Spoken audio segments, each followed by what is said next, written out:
गुढीपाडवा म्हणजे फक्त नवीन वर्षाचीच नाही तर नवीन गोष्टींची सुद्धा सुरुवात करण्याची वेळ असते. तर हा दिवस असतो आपल्या सर्वांसाठी खूप महत्त्वाचा, कारण की हा नववर्षाचा पहिला दिवस असतो. तर म्हटलं या निमित्ताने काहीतरी नवीन नवीन गोष्टीसुद्धा बनवून बघूया, म्हणून हे आंब्याच्या पानाचं तोरण जे की खूप ट्रेंडिंग होतं इंस्टावर, ते मी ट्राय करून बघितलं थोडे दिवस आधीच.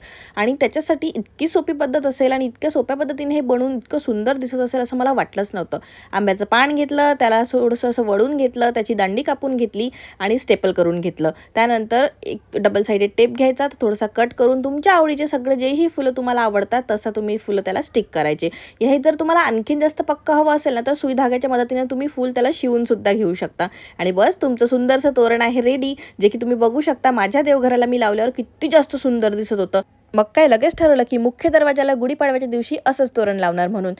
आणि हो, आपण ना याला स्टॅपलरची पिन लावलेली आहे, जे की आपण हे जेव्हा तोरण डिस्कार्ड करतो तेव्हा प्राण्यांच्या तोंडामध्ये जाऊ शकते, त्यांना इंजुरी होऊ शकते, म्हणून तेवढी एक काळजी घ्या तुम्ही.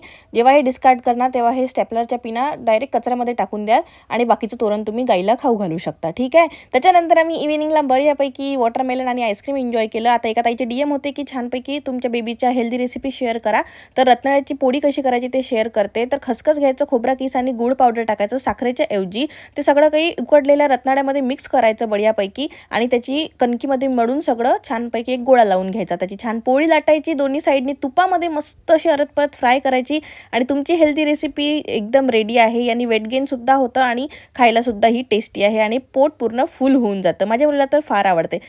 चला तर मग भेटूयात नेक्स्ट व्लॉगमध्ये. आजसाठी एवढंच आणि रील आवडली असेल तर सेव्ह आणि शेअर करायला विसरू नका. Tata, bye bye.